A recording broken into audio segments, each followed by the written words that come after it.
Hello everyone, I am Shreya, welcoming you to Adda 24/7 School. Guys, today we are going to discuss our next chapter, that is chapter number 8, D and F block elements. Guys, our first topic is introduction of D block elements. So, here in the video we are going to discuss position of D block element, electronic configuration of D block element, size of D block elements, atom and ion. तो चलिए बिना समय को बर्बाद किए अपने topic की तरफ चलते हैं। First of all guys, what is D block element? As you know, D block elements are called transition elements, right? So elements are lie in the middle of periodic table between S and P block elements. Just a minute guys, have patience. Yeah, S and P block elements, that is between group 2 and group 13, known as D block element or transition element.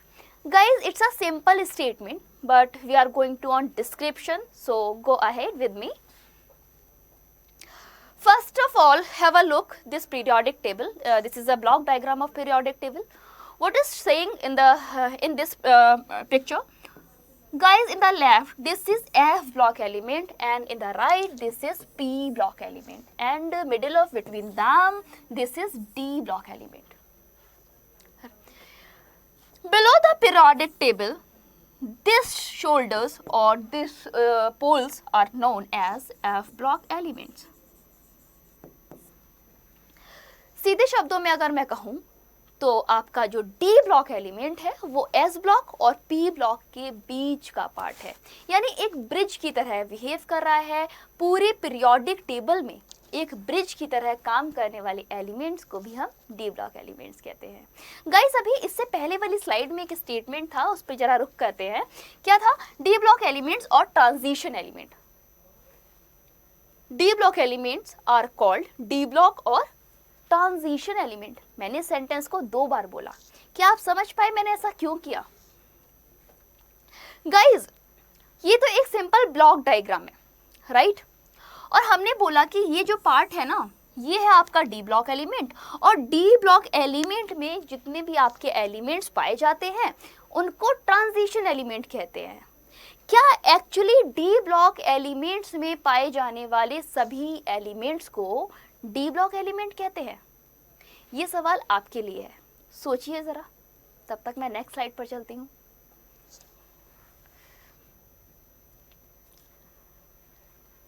जरा ध्यान से देखिए, मैंने इस periodic table के block diagram से इस section को काट के, ब्लू सेक्शन को काटकर यहाँ आगे दिखा दिया है। समझ पा रहे हैं आप?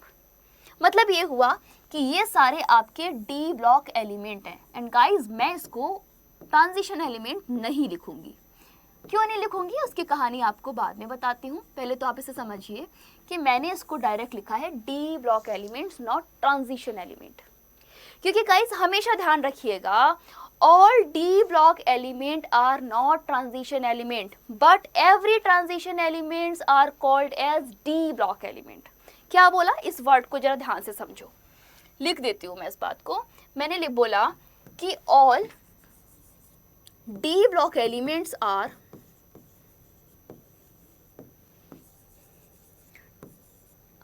Not transition elements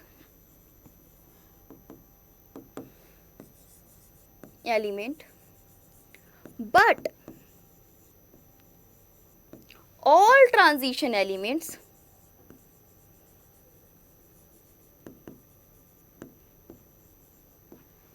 are called as या फिर known as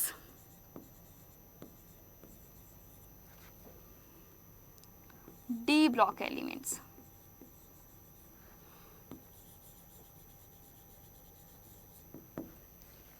क्लियर? गाइस, इस बात पे चलो एक बार ध्यान देते हैं कि ऐसा स्टेटमेंट क्यों बना। जरा ध्यान से देखो, हमारा ये वाला सेक्शन यानी 2B वाला पार्ट जिसमें कि आपके Zn, Cd और Hg हैं, यानी जिंक, कैडमियम और मरकरी हैं। ये तीन आपके ऐसे एलिमेंट हैं जो कि ट्रांजिशन एलिमेंट्स नहीं कहलाते। क्या नहीं कहलाते? ट्रांजिशन एलिमेंट्स नहीं कहलाते। क्यों नहीं कहलाते हैं ट्रांजिशन एलिमेंट्स? समझिए इस बात को। जिंक, कैडमियम, मरकरी, ये तीन ऐसे डी ब्लॉक के एलिमेंट्स हैं जिनकी लास्ट ऑर्बिटल में, यानी डी ऑर्बिटल में कंप्लीट इलेक्ट्रॉन्स होते हैं, यानी उनकी जो डी ऑर्बिटल होती है कंप्लीटली फिल्ड होती है, उसमें D10 इलेक्ट्रॉनिक कॉन्फ़िगरेशन होता है। और D10 का मतलब क्या हो गया कि उसमें किसी भी तरीके का ट्रांजिशन हो ही नहीं रहा इलेक्ट्रॉन्स का। जब इलेक्ट्रॉन्स का इन तीन एलिमेंट्स में ट्रांजिशन नहीं हो रहा तो इसका मतलब ये आपके डी ब्लॉक एलिमेंट्स तो हैं बट ट्रांजिशन एलिमेंट्स नहीं है। इसी वजह से प्यारे बच्चे हमेशा ध्यान रखिएगा कि आपके पूरे डी ब्लॉक के एलिमेंट्स को हम डी ब्लॉक एलिमेंट्स तो कह सकते हैं बट सभी को मिलाकर ट्रांजिशन एलिमेंट्स नहीं कह सकते हैं। और इसी वजह से मैंने आपके लिए ये स्टेटमेंट लिखा है जिसमें लिखा है all D block elements are not transition element but all transition elements are known as D block element. Clear? चलिए इसी के साथ अब नेक्स्ट पॉइंट की तरफ चलते हैं जो कि आपको समझाना है। गाइज इसी में समझ लेते हैं क्योंकि मैं कलर चेंज करके इसको बात को समझा देती हूँ। अब जरा ध्यान से देखिए, कॉपर, Ag, Au, Pt और Hg, ये जो येलो वाला पार्ट है ना हमारा गाइज, इनको हम कहते हैं नोबल मेटल। क्या कहते हैं इनको? इनको हम बोलते हैं नोबल मेटल।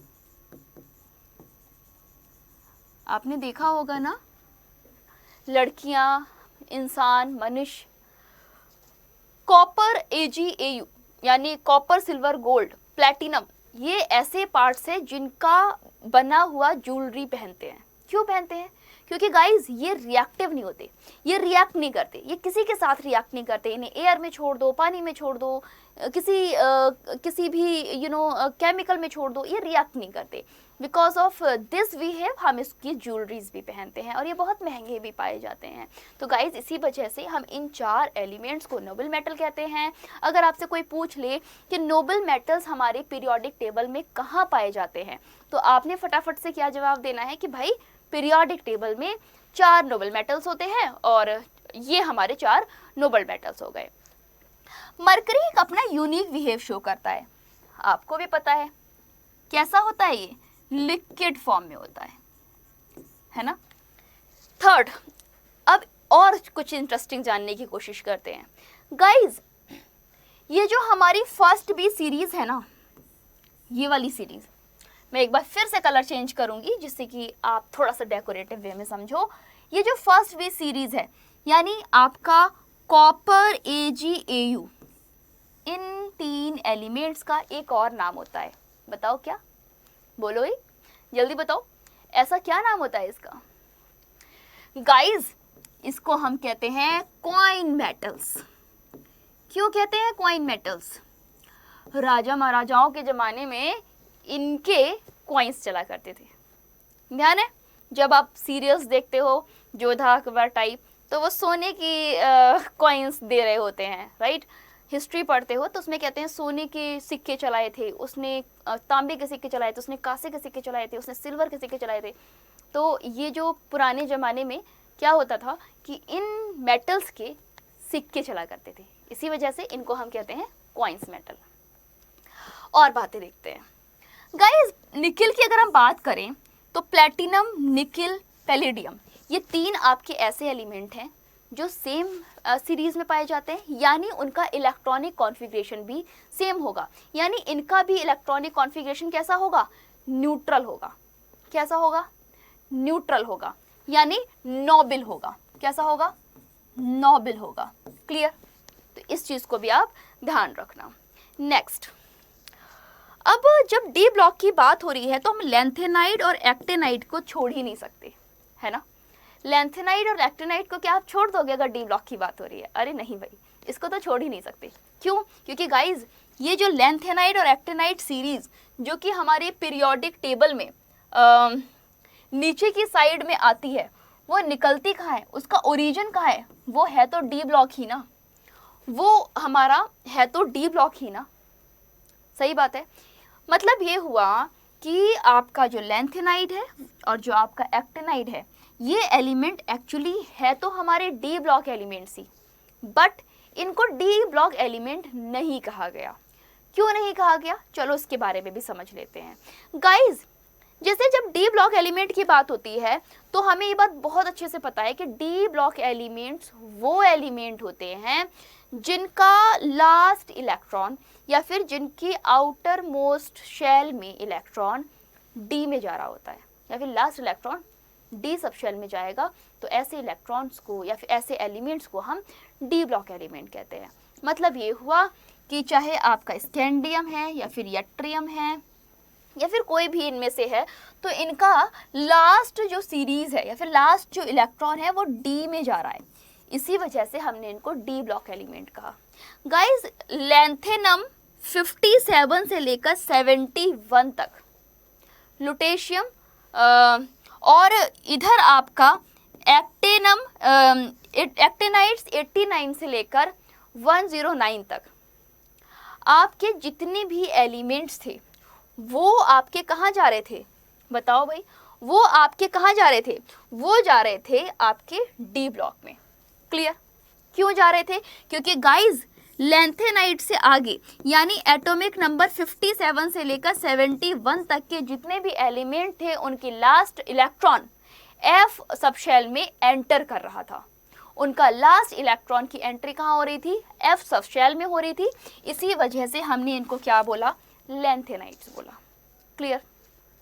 थर्ड है एक्टिनाइड, 89 से लेकर 103 तक, इनका जो लास्ट इलेक्ट्रॉन था वो लास्ट ऑर्बिट एफ में एंटर कर रहा था, इसी वजह से हमने इसको भी एफ ब्लॉक में रखा। और गाइज इनका बिहेव इसकी तरह होने की वजह से, डी ब्लॉक की वजह से होने की वजह से हमने यहाँ पर दिखाया किनको? लैंथेनाइड को, एक्टिनाइड को, जबकि उनके आगे वाले जितने भी एलिमेंट्स थे उनका बिहेव अलग होने की वजह से, लास्ट ऑर्बिट का इलेक्ट्रॉन एफ सबशेल में जाने की वजह से उसको हमने एफ ब्लॉक एलिमेंट में दिखाया। व्यवहार अलग होने की वजह से पीरियोडिक टेबल में हमने इसको नीचे 2 पोल्स में प्रेजेंट किया। तो ये था एकदम सिंपल सा बेसिक जिसको कि आपको जानना बहुत ज़रूरी था। गाइज अब चलो हम बात कर लेते हैं सीरीज़ की, कि ये सीरीज़ आई कैसे इसका इलेक्ट्रॉनिक कॉन्फ़िगरेशन लिखेंगे। There are 3 series in each of 10 elements. यहाँ पर 3 सीरीज है 10-10 एलिमेंट्स की। समझते हैं कैसे आपको ध्यान रखना है कि कैसे आप सीरीज को रिकॉग्नाइज करोगे। बहुत ध्यान से इधर देखो मेरी तरफ। यहाँ पर गाइज स्कैंडियम 21, ये है आपका स्कैंडियम। मैं कलर चेंज कर लेती हूँ, रेड कर लेती हूँ। स्कैंडियम 21 आपका कहाँ पर है? 4th पीरियड में। किस में है? 4th पीरियड में है। देख पा रहे हो गाइज? सॉरी, ये आपका किस में है? 4th पीरियड में। यहाँ पे छुप रहा है बार बार, 4th पीरियड में है। अब देखो स्कैंडियम से ऊपर आपका क्या आ रहा है? AR, ऑर्गन 18, और हमारा स्कैंडियम होता है 21। मतलब कितने इलेक्ट्रॉन रह गए? 3 इलेक्ट्रॉन रह गए रिमेनिंग। 3 इलेक्ट्रॉन आप कैसे भरोगे? हमें पता है ना कि इलेक्ट्रॉनिक कॉन्फ़िगरेशन कैसे भरते हो? नोबल गैस और साथ में आपका जो रिमेनिंग रह गया वो। अब देखो ये है आपका स्कैंडियम और 3 इलेक्ट्रॉन रिमेनिंग रह गए, तो 3 इलेक्ट्रॉन आप कैसे भरोगे बताओ? तो ये है हमारा स्कैंडियम 4th पीरियड में है ना। 4th पीरियड का मतलब ये हो गया कि 4s2, 2 इलेक्ट्रॉन भर गए। अब रह गया 1 इलेक्ट्रॉन, तो 1 इलेक्ट्रॉन किस में जाएगा? 3d1 में। किस में जाएगा? 3d1 में। और 3d1 कहाँ है? ऊपर है। कैसे पता चला कि 3d1 में जाएगा? गाइज ये बात तो हमको पता है कि s के बाद जाएगा तो d में, ये बात तो हमको पता है, बट कैसे पता है उसके तरीके मैं 2 बताऊंगी आपको। बट 3d1 में जाएगा या 4d1 में जाएगा ये मुझे कैसे पता चला? तो हमें पहले से पता है कि जो d आपका ब्लॉक है उसके एलिमेंट्स का जनरल इलेक्ट्रॉनिक कॉन्फ़िगरेशन क्या होता है, n-1 1 to 10, है ना, n-1 ये हो गई आपकी nth शेल, तो n-1 कौन सी हो गई, थर्ड शेल हो गई, तो थर्ड में आपका गया और d हमें पता ही है d में जाएगी, 1 to 10 जो लास्ट था आपका अंदर आ गया। मन यानी अगर हम ऐसे समझें तो ये वाला हो गया आपका n और ये वाला हो गया n-1 जिसे हम बोलते हैं पेनल्टीमेट शेल d, और पेनल्टीमेट शेल d में आपका चला गया। इसी वजह से हमारे स्कैंडियम का इलेक्ट्रॉनिक कॉन्फ़िगरेशन क्या बन गया, ऑर्गन 4s2 3d1। इसी तरीके से आप यट्रियम का लिख सकते हो, है ना, इसी तरीके से टाइटेनियम का, वेनेडियम का, सभी का आपको इसी तरीके से लिखना है। अब मैंने आपसे कहा था कि मैं आपको बताऊंगी कि कैसे भाई एस ब्लॉक के एलिमेंट में आप इलेक्ट्रॉन्स को दिखा सकते हो या फिर कैसे आप डी ब्लॉक में दिखा सकते हो। गाइज उसके दो तरीके मैंने बताए थे कि मैं आपको बताऊंगी। तो पहला तरीका ये है कि इस चीज को आप आहवाऊ रूल से समझ लो कि आहवाऊ ने क्या कहा था कि आपका जब इलेक्ट्रॉन्स की फीलिंग होगी तो वो लोअर एनर्जी लेवल से हायर एनर्जी लेवल की तरफ होगी। क्लियर। दूसरा तरीका क्या है बच्चे, कुछ मत करो, पीरियोडिक टेबल देख लो। कैसे, एस ब्लॉक के बाद क्या आता है, ये है हमारा एस के बाद आता है हमारा डी। इसका मतलब ये हुआ कि सबसे पहले इलेक्ट्रॉन एस में भरा जाएगा फिर डी में भरा जाएगा, सबसे पहले एस में भरा जाएगा फिर डी में भरा जाएगा और फिर डी के बाद आता है पी। इसका मतलब ये हुआ कि हमारा डी के बाद इलेक्ट्रॉन पी में भरा जाएगा। क्लियर, ध्यान रहेगा। हमेशा ध्यान रखना कि जब आप इलेक्ट्रॉन भर लेते हो उसके बाद आप उसे प्रिंसिपल क्वांटम नंबर के हिसाब से, प्रिंसिपल शेल के नंबर के हिसाब से अरेंज करते हो, तब जाकर आता है 1s2 2s2 2p6 3s2 3p6।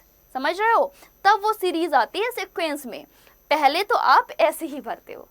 Clear. तो ये दो तरीके हैं, चाहे आप आवर्त सारणी से डायरेक्ट, पीरियोडिक टेबल से डायरेक्ट देख लो, चाहे आप आहवाऊ प्रिंसिपल रूल से देख लो।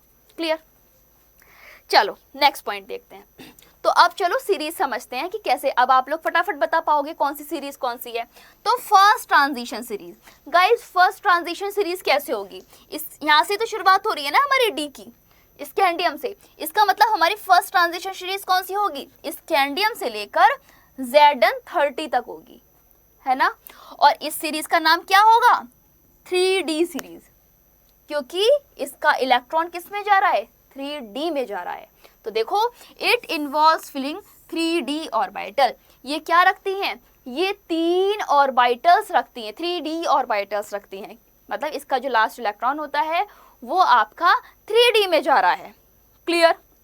And guys it starts from scandium 21 and goes up to zinc Zn30। और ये चीज मैंने आपको यहाँ बताई। चलो नेक्स्ट पॉइंट की तरफ चलते हैं, introduction of D block element. Guys हम चल रहे हैं सेकंड ट्रांजिशन सीरीज की तरफ। सेकंड ट्रांजिशन सीरीज क्या कह रही है, it involve filling 4D orbitals. ये क्या करता है, 4D ऑर्बिटल की फिलिंग करता है, यानी यट्रियम की हम बात कर रहे हैं। और it starts from yttrium 39 to cadmium 48। कहाँ से कहाँ तक है, यट्रियम 39 से कैडमियम 48 तक की आपकी सीरीज कहलाती है 4D सीरीज। क्यों, क्योंकि इसका लास्ट इलेक्ट्रॉन 4D ऑर्बिटल में एंटर कर रहा है। नेक्स्ट देखो, नेक्स्ट है हमारा थर्ड ट्रांजिशन सीरीज। गाइज क्या है थर्ड ट्रांजिशन सीरीज, चलो पढ़ लेते हैं। It involves filling 5D orbital. The first element of this series is lanthanum. जो इसकी पहली एलिमेंट है, थर्ड डी जो ट्रांजिशन सीरीज है या फिर थर्ड ट्रांजिशन सीरीज जो है, जिसको कि हम 3D के नाम से भी जानते हैं, इसका पहला एलिमेंट कौन सा है, लैंथेनम है। कौन सा है, लैंथेनम है। Clear. It follows by 14 element. और गाइज इसमें कितने एलिमेंट होते हैं, इसमें आपके टोटल 14 एलिमेंट्स होते हैं। ठीक। एंड ये आपका क्या कहलाता है, ये आपके लैंथेनाइड्स कहलाते हैं, which involve filling of 4f orbital. और ये आपके 4f ऑर्बिटल से इनकी फिलिंग होती है। चलो इस चीज को समझते हैं। गाइज 6 जो आपका 6 पीरियड है, यहाँ पर आपका f ऑर्बिटल की एंटर आ गया, मतलब एंटी पेनल्टीमेट शेल आ गई। इसमें लास्ट ऑर्बिटल आपका n-2 में जाने लगा, एंटी पेनल्टीमेट शेल में जाने लगा, है ना। इसी वजह से हमने इसको क्या बोला, 4f ऑर्बिटल फिलिंग या फिर आपका lanthanides. The next 9 elements from hafnium, जो आपके नेक्स्ट 9 एलिमेंट है यानी हाफनियम से लेकर आपके मरकरी 80 तक, यानी यहाँ तक के आपके एलिमेंट्स क्या कहलाते हैं, it belongs to third transition series. ये आपका पार्ट थर्ड ट्रांजिशन सीरीज कहलाता है। ये वाला कौन सा कहलाता है, थर्ड ट्रांजिशन सीरीज, क्लियर। जबकि ये आपके कहलाते हैं लैंथेनाइड्स, क्योंकि इनका last electron anti penultimate shell F में चला जाता है, क्लियर, ध्यान रखना हमेशा। चलो नेक्स्ट पॉइंट की तरफ चलते हैं। नेक्स्ट है the F block elements are called inner transition elements. जो हमारे F ब्लॉक एलिमेंट्स हैं, जो कि आपके D ब्लॉक से ही निकल कर बने हैं, इन्हें हम बोलते हैं इनर ट्रांजिशन एलिमेंट्स। क्यों कहते हैं, क्योंकि इनकी शुरुआत, इनकी जो अकरेंस है वो है तो D ब्लॉक से ही ना। गाइज एक चीज़ और ध्यान रखना हमेशा, कभी कभी आप बुक में देखोगे कि लैंथेनाइड सीरीज की और एक्टेनाइड सीरीज की जो शुरुआत होती है उसमें आपका La और साथ में AC से आपकी शुरुआत होती है, यानी लैंथेनाइड और एक्टेनाइड से शुरुआत होती है। तो इसका मतलब ये नहीं है कि लैंथेनाइड और एक्टेनाइड दोनों ही आपके कहना चाहिए F ब्लॉक एलिमेंट है। गाइज नो, ये दोनों आपके F ब्लॉक एलिमेंट नहीं है, बट इस सीरीज को रिकॉग्नाइज करवाने के लिए हम इन दोनों को यहाँ पर दिखा देते हैं। इनके आगे के जो एलिमेंट्स हैं वो आपके F ब्लॉक एलिमेंट्स हैं, क्लियर। चलिए नेक्स्ट पॉइंट की तरफ चल रहे हैं। अब ये आगे हमारी पीरियोडिक टेबल, चलो इसको एक समराइज करते हैं।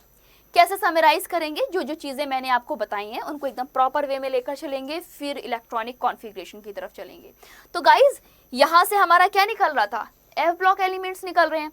अब जब ये F ब्लॉक एलिमेंट्स यहाँ से निकल रहे हैं तो हमने कहाँ दिखा दिए, यहाँ पर दिखा दिए, है ना। कहाँ दिखा दिए, यहाँ पर, क्लियर। 51 से 71 तक, 57 से 71 तक, बट ध्यान रखना ये दोनों आपके D ब्लॉक एलिमेंट ही हैं, F ब्लॉक नहीं है। इसी तरीके से 89 से 103 तक, यानी लॉरेंशियम तक, क्लियर। ये हो गए आपके F ब्लॉक। अब एक चीज़ और ध्यान रखना, आपको याद क्या रखना है गाइज, आपको ना एटलीस्ट कुछ नहीं तो स्कैंडियम से लेकर जिंक तक ये आपको 10 एलिमेंट्स की सीरीज़ याद रखनी ही रखनी है। अब उसके लिए अलग अलग तरीके हो सकते हैं, चाहे पोएम बनाकर कर लो, चाहे स्टोरी बनाकर कर लो, चाहे बाय नेम कर लो, वो जैसे आपको याद रह सके वो तरीका अपनाओ और इसको याद कर लो। गाइज मैंने तो बहुत फ़नी सा कुछ ऐसे करके बना लिया था, लॉजिकलेस सा, और तब ऐसे करके याद की थी, मेरे लिए हेल्पफुल रहा था, तो वो बताना यहाँ पर बहुत फ़नी होगा। तो आप लोग अपने हिसाब से कुछ भी बना लेना, जैसे मैंने बना लिया था सिया बाइक लाइक विक्की ज़रा हाफ रव, ऐसे कुछ भी बना लो जो आपको याद रहे। ऐसे फालतू के लिरिक्स जल्दी याद हो जाते हैं, कुछ भी बनाओ और याद करना इसको, राइट गाइज। अब देखो यहाँ पर हमने इतनी बात तो कर ली, अब एक चीज़ समझो, ये जो हमारे D ब्लॉक के एलिमेंट्स हैं जो कि मैंने यहाँ पर आपको निकाल कर दिखाए हैं, ये हमारे S और P के बीच में आ रहे हैं। इसका मतलब क्या हुआ कि जो हमारे D ब्लॉक के एलिमेंट हैं उसमें जो बिहेव है, उसमें जो क्वालिटीज़ हैं, जो उसमें प्रॉपर्टीज़ हैं, वो S ब्लॉक और P ब्लॉक दोनों की पाई जा रही हैं। इसी वजह से ये S और P के बीच में ब्रिज का काम कर रहे हैं। ये एलिमेंट्स इन दोनों के बीच में ब्रिज का काम कर रहे हैं, क्लियर। यहाँ पर देख लेते हैं एक बार कौन कौन से हमारे एलिमेंट्स हैं जो कि D ब्लॉक के एक्चुअली एलिमेंट्स हैं। तो guys scandium, titanium, vanadium, chromium, manganese, iron, cobalt, nickel, copper, zinc, yttrium, zirconium, niobium, molybdenum, titanium, ruthenium, rhodium, palladium, silver या फिर कैडमियम, ये सब आपके D ब्लॉक के हैं। लैंथेनाइड में lanthanum, hafnium, tantalum, tungsten, rhenium osmium, iridium, platinum, gold और mercury. Actinide में actinium, rutherfordium, nobelium, caesium, bohrium, hassium, मेरिटेनियम, डर्मस्टेडियम, रेहनगेस्टेडियम और साथ में कॉपरसियम। ये आपके पूरा सीरीज है। कौन कौन सी? 3D, 4D, 5D, 6D। तो ये आपके जितने भी मेंबर्स हैं ये सारे आपके डी ब्लॉक है मेंबर है। बट ध्यान रखिएगा ये सभी ट्रांजिशन एलिमेंट्स नहीं है। जो आपके ट्रांजिशन एलिमेंट्स हैं वो डी ब्लॉक एलिमेंट्स तो हैं, बट सभी D block elements transition elements नहीं है। नेक्स्ट पॉइंट की तरफ चलते हैं। अब गाइस इसमें कुछ भी ऐसा नहीं है जो कि मैंने छोड़ा हो, बट फिर भी कुछ चीज़ें मैं आपको बता देती हूँ।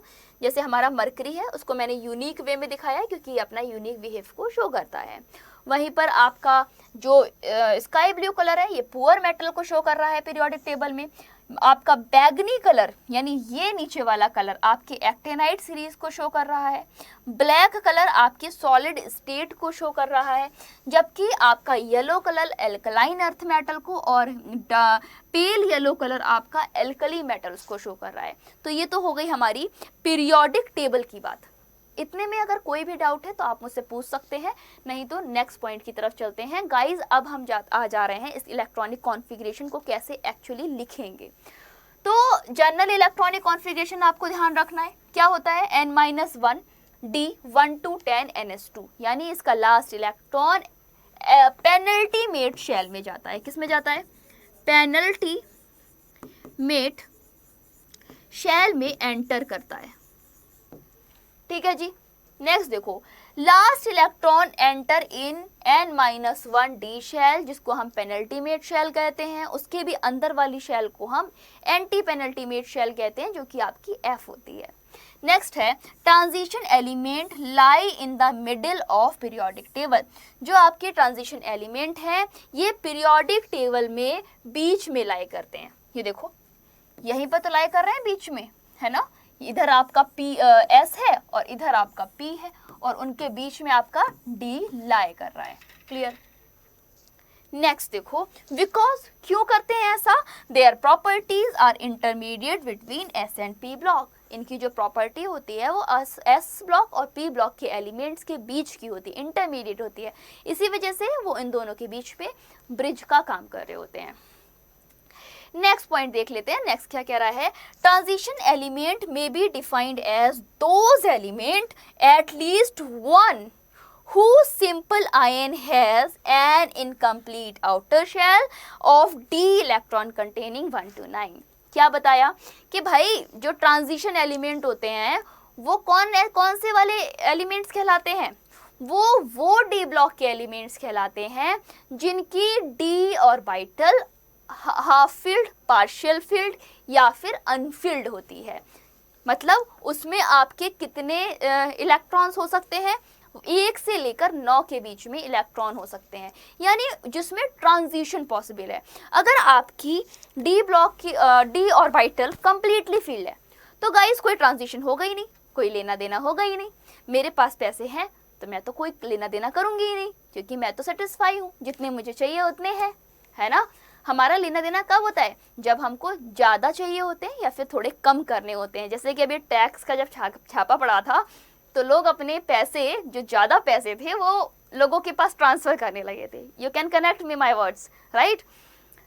पैसे नहीं होते हैं तो लोगों से उधार लेते हैं, मतलब ट्रांजिशन होता है हमारे बीच में। बट अगर कंप्लीटली सेटिस्फाई हो, नहीं भाई इससे ज़्यादा चाहिए ही नहीं, इतना इनफ है, तो कोई ट्रांजिशन ही नहीं है।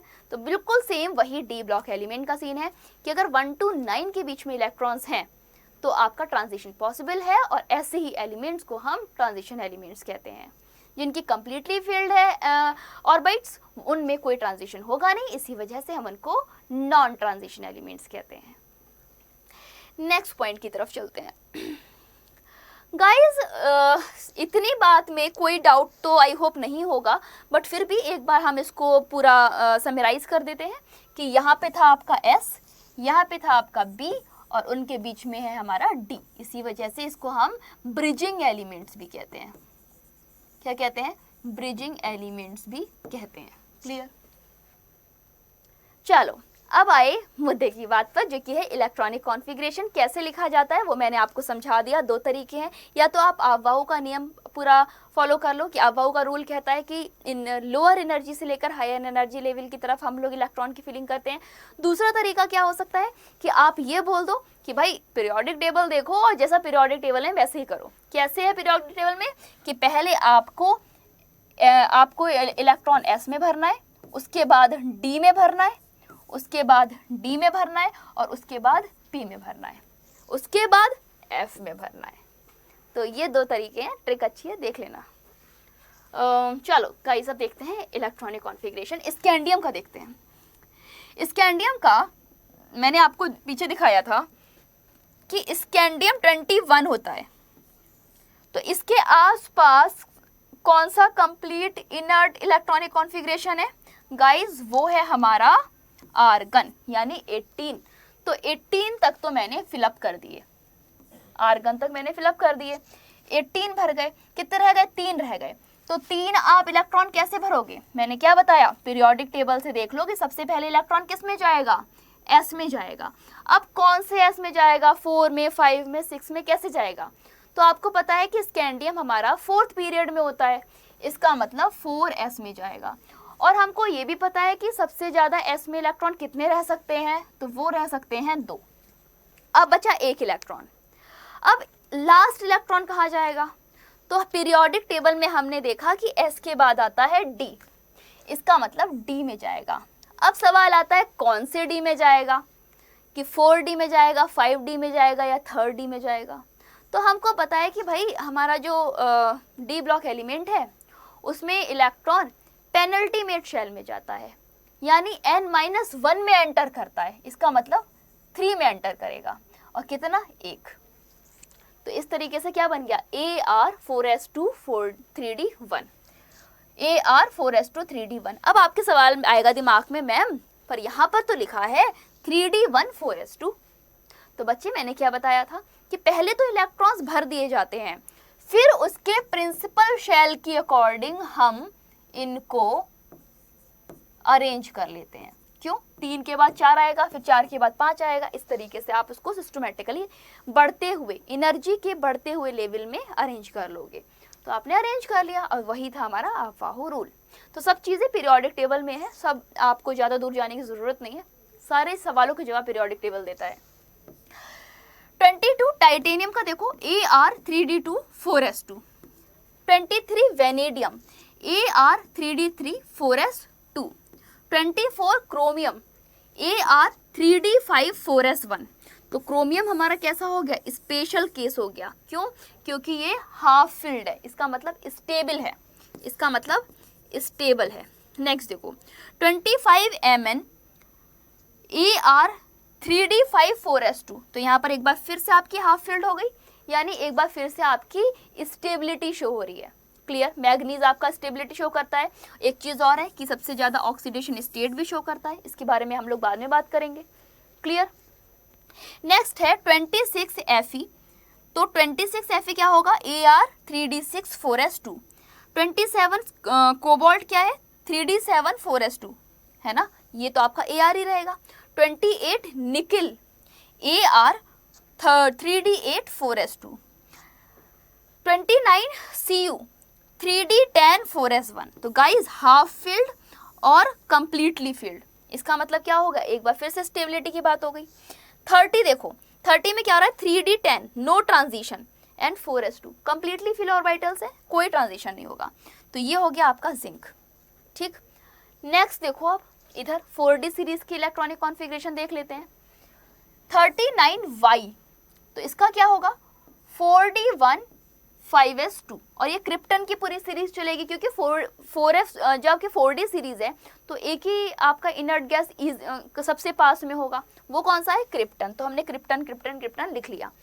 फिर इलेक्ट्रॉन की फिलिंग करी, 3 इलेक्ट्रॉन बचे, तो रह गया 4d1 5s2। 4 इलेक्ट्रॉन बचे, 4s2 4d2 5s2। नेक्स्ट है 41 Nb, 4d4 5s1। MO 4d5 5s1। TC 4d5 5s2, Ru 4d7 5s2, ठीक है। अब देखो RH 4d8 5s1, ऐसी PD 5d10 7s0। नेक्स्ट देखो AG जो कि आपकी हाफ फिल और कंप्लीटली फिल्ड है। AG क्या कह रहा है 4d10 5s1, जिनको मैं रेड मार्क कर रही हूँ ये आपके पेपर के पॉइंट ऑफ व्यू से बहुत इंपॉर्टेंट है, समझे बच्चे। 4s2 CD 4d10 5s2, तो ये भी आपकी कंप्लीटली फिल्ड है, इसका मतलब ये कोई ट्रांजिशन शो नहीं करेगी। इतनी बात समझ में आ गई। नेक्स्ट देख लेते हैं। अब नेक्स्ट हमारा क्या कह रहा है, नेक्स्ट है हमारी 5D सीरीज। 5D सीरीज हमारी कैसे कैसे समझी जाएगी, देखो जरा। 5D सीरीज में है 57 LA, यानी अब देखो इसके पास में सबसे आसान इलेक्ट्रॉनिक कॉन्फ़िगरेशन किस नोबेल गैस का था, तो वो है जिनॉन, तो हमने जिनॉन लिख लिया, ठीक है। अब रिमेनिंग जो इलेक्ट्रॉन है उनको हम फिलअप करेंगे, तो 5D1 6s2, HF 4f14। अब देखो यहाँ से आपकी किसने एंटर कर लिया, एंटी पेनल्टीमेट शेल F ने एंटर कर लिया, जो कि आपके FF कॉन्ट्रैक्शन का रीजन बनती है, ठीक है। 4f14 3d2 4s2 completely filled है ये, है ना। नेक्स्ट है 3s2 TA 4f14 3d3 6s2, W 4f14 5d4 6s2, 75 4f14 5d5 and 6s2। देखो ये हाफ फील्ड आ गई आपकी, ठीक है। नेक्स्ट देखो 76 OS 4f14 3d6 6s2। Next है आपकी 78 platinum PT 4f14 3d9 and 6s1, clear. Next देखो 79 AU 4f14 3d10 and 6s1, and guys last है हमारा HG 4f14 3d10 and 6s2, clear. तो इस तरह से आप इलेक्ट्रॉनिक कॉन्फ़िगरेशन लिख सकते हो। अगर बात आती है आयन्स में इलेक्ट्रॉनिक कॉन्फ़िगरेशन लिखने की, तो फिर आप एक एक इलेक्ट्रॉन हटाना शुरू कर दोगे। मान लो स्कैंडियम प्लस का लिखना है ना, +1 का, तो आपका हो जाएगा 3d1 4s1, sorry 3d0 4s2, ठीक है। फिर अगर आपको लिखना है स्कैंडियम 2 का, तो 3d0 4s1, है ना। इसी तरीके से टाइटेनियम का क्या होगा, टाइटेनियम प्लस के लिए हो जाएगा 3d1 4s2, और डबल प्लस के लिए हो जाएगा 3d0 4s2, क्लियर। तो इस तरीके से आप आयंस की खुद लिख कर देखना। चलो नेक्स्ट पॉइंट की तरफ चलते हैं। गाइस इलेक्ट्रॉनिक कॉन्फ़िगरेशन मैंने आपको बता दी, ये ऐसा पार्ट है जो कि आपको करना है लर्न, है ना। एटलीस्ट इतने आपको पता होने ही चाहिए, एटॉमिक नंबर, इलेक्ट्रॉनिक कॉन्फ़िगरेशन और साथ में इनके सीक्वेंस में नाम। नेक्स्ट पॉइंट की तरफ चलते हैं। गाइस बात आती है अब size of atom and ion की, कैसे निकालोगे size of atom and ion. Atomic radii of transition metal, जो आपके ट्रांजिशन मेटल्स हैं उनकी एटॉमिक रेडियाई में क्या होता है, डिक्रीज होती है with increase in atomic number. जैसे जैसे आपका एटॉमिक नंबर बढ़ता जाता है आपके साइज में डिक्रीज आता है। क्या होता है, डिक्रीज आता है। क्यों आता है, क्योंकि गाइज ये वाला सीरीज चलता है ना उसमें, है ना, ये वाला सीरीज चलता है। पीरियड्स में आपका क्या होता है, साइज कम होता जाता है, क्लियर। नेक्स्ट देखो, this is due to the effect that increase in nuclear charge tends to attract electron cloud, invert the result and radii decrease. जब आप पीरियड्स में चलोगे तो क्या हो रहा है, इलेक्ट्रॉन तो बढ़ रहे हैं, बट गाइज आपकी शेल्स नहीं बढ़ रही, तो क्या होगा, अफेक्शन बढ़ता जाएगा, साइज छोटा होता जाएगा। इसी वजह से जो डी ब्लॉक के एलिमेंट्स होते हैं उनका साइज थोड़ा यूनिक रहता है, ये डिक्रीज होता है, क्लियर। नेक्स्ट देखो, अब बात आ रही है कि गाइस जो हम एटम और साइज की बात कर रहे हैं, आपके लिए क्वेश्चन है कि जो आपका हाफनियम है और जो आपका जर्कोनियम है, ठीक है ना, इनके साइज इक्वल क्यों होते हैं। देखो क्वेश्चन है, why zirconium and hafnium are same in size. लिख दूं इस बात के लिए, why zirconium and hafnium are same in size. अब इस बात को मैंने यहाँ पर आपको समझाया है। कैसे समझाया है देखो जरा गाइस, जैसे आप इसमें देखो स्कैंडियम, यट्रियम, लेंथेनम और एक्टिनम, एक एक इलेक्ट्रॉन है ना। तो क्या हो रहा है, ऊपर से नीचे जब आप जा रहे हो ग्रुप में तो साइज रेगुलर इंक्रीज हो रहा है, कोई डिफरेंस नहीं आ रहा। क्यों? क्योंकि आपका अफेक्शन भी इक्वली है। ठीक है, नेक्स्ट देखो, यहाँ पर बात हो गई आपके रेगुलर इंक्रीजमेंट की। बट गाइज जब आपके टाइटेनियम, जर्कोनियम, हाफनियम और रफनियम की तरफ हम चाह रहे हैं, रदरफोर्डियम की तरफ जा रहे हैं, तो फिर अचानक से ये चेंज कैसे आया? चलो इसे समझ लेते हैं। हमें क्या करना है, इन इलेक्ट्रॉन्स पर फोकस करना है। किस पर? इन इलेक्ट्रॉन्स पर फोकस करना है। तो 3d2, 4s2, 4s2, 5s2, तो क्या हो रहा है, ऊपर से नीचे जाने पर साइज आपका नॉर्मल इंक्रीज हो रहा है, रेगुलर। बट अचानक से क्या हुआ, जब जर्कोनियम से हाफनियम तक की तरफ आए तो यहाँ पर तो आपके पास सिर्फ पेनल्टीमेट शेल थी, और ये जो पेनल्टीमेट शेल थी ये क्या कर रही थी, बहुत अच्छा शील्ड कर रही थी। मतलब न्यूक्लियस का अफेक्शन आउटर मोस्ट इलेक्ट्रॉन पर नहीं जा पा रहा था। बट जब एंटी पेनल्टीमेट शेल आई, एंटी पेनल्टीमेट शेल ये आपका वीक शील्ड करती है। क्या थी इसकी? थी वीक शील्डिंग। और इस वीक शील्डिंग की वजह से क्या हुआ, न्यूक्लियस का अफेक्शन आउटर मोस्ट शेल की तरफ आया, और ये हाफनियम का जो आउटर शेल है वो खिंचकर थोड़ा अंदर आ गया। इसी वजह से जर्कोनियम का जो रेडियाई थी वो तो रेगुलर वे में बढ़ रही थी, बट हाफनियम की जो रेडियाई थी वो रेगुलर वे में कम नहीं हो रही थी, वो भी उतनी ही बढ़ रही थी। इसी वजह से क्या हुआ, हाफनियम और जर्कोनियम के साइज में पूरा सेम आपका साइज हो गया। इसी वजह से हमारा जो जर्कोनियम है, हाफनियम है, दोनों के साइज समान हो गए। इसका कारण क्या बना, ड्यू टू डी ट्रांजिशन और ड्यू टू एफ कॉन्ट्रैक्शन। इसमें डी ट्रांजिशन था, इसमें एफ कॉन्ट्रैक्शन था, जिसकी वजह से आपका ये साइज इक्वल हो गए। गाइस फिजिकल वे में तो हम जर्कोनियम और हाफनियम को कभी अलग नहीं कर सकते, बट केमिकल वे में भी, केमिकली भी इनको अलग करना बहुत मुश्किल होता है। तो ये था हमारा एक रीज़न। अब समझ लो इसको इस पिक्चर के हिसाब से। क्या है पिक्चर, कि जो डी होती है ना हमारी, ये बहुत डेंस होती है। क्या होती है, मोर डेंस। मैं इस चीज़ को, इस पिक्चर को इधर बना देती हूँ। जो हमारी डी होती है ये आपकी मोर डेंस होती है, मोर डेंस। और मोर डेंस की वजह से गाइस क्या होता है, इसमें रिपल्शन भी ज़्यादा होता है, मोर रिपल्शन। अगर इलेक्ट्रॉन्स ज़्यादा हैं तो फिर रिपल्शन भी तो ज़्यादा होगा ना। इसका मतलब इनका साइज, इनके बीच की जो डिस्टेंस होगी वो भी कम होगी। गाइस वहीं पर अगर एफ की बात करें तो इनके बीच की डिस्टेंस बहुत ज़्यादा होती है। क्यों? क्योंकि ये लेस डेंसर होते हैं।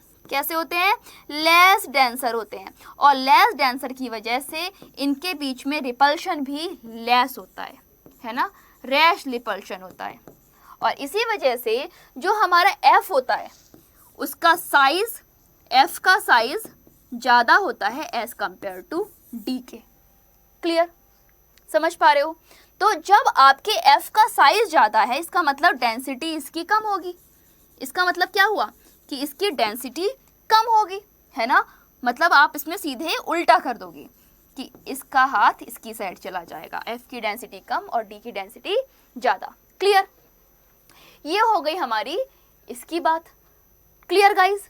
तो इतने में अगर आपको कोई भी डाउट है तो गाइस कमेंट कीजिएगा। अब आपको समझ में आ गया होगा कि हमारे डी ब्लॉक एलिमेंट में जर्कोनियम और हाफनियम दोनों इक्वल साइज क्यों रखते हैं। उसका कारण है आपका डी ब्लॉक में डी ब्लॉक मोर डेंसर होती है, इलेक्ट्रॉन्स बहुत पास में होते हैं, देख लो साइज छोटा है, जबकि एफ ब्लॉक एफ आपकी ऑर्बिटल बड़ी होती है, लेस डेंस होती है, और लेस डेंस होने की वजह से रिपल्शन कम होता है, और रिपल्शन कम होने की वजह से साइज ज़्यादा होता है, और साइज ज़्यादा होने की वजह से ये अपना कहना चाहिए जो इसकी शील्डिंग होती है वो पुअर होती है, और इसी को हम एफ कॉन्ट्रैक्शन बोलते हैं। गाइज साइज बड़ा होने की वजह से आपकी डेंसिटी कम हो जाती है। क्यों? क्योंकि हमको पता है क्या होता है डेंसिटी का फॉर्मूला, m/v, वॉल्यूम ज़्यादा डेंसिटी कम। तो गाइज ये था हमारा टॉपिक जिसमें कि हम लोगों ने पूरे डी ब्लॉक के बेसिक करैक्टर को पढ़ा कि डी ब्लॉक आपका पीरियोडिक टेबल में कहाँ पाया जाता है, उसका इलेक्ट्रॉनिक कॉन्फ़िगरेशन आप कैसे लिख सकते हो, क्यों आपका जर्कोनियम और हाफनियम लगभग समान, एकदम समान कह सकते हो एक तरीके से, एटॉमिक रेडियाई को शो करता है, उसके पीछे का कारण क्या है डीडी ट्रांजिशन, क्या है एफएफ ट्रांजिशन, ये सभी हमने इस टॉपिक में पढ़ा। आने वाले टॉपिक में हम लोग इसकी फिजिकल और केमिकल प्रॉपर्टीज़ को पढ़ेंगे और कुछ एनोमोलस बिहेवियर को पढ़ेंगे। तो guys thank you so much for watching.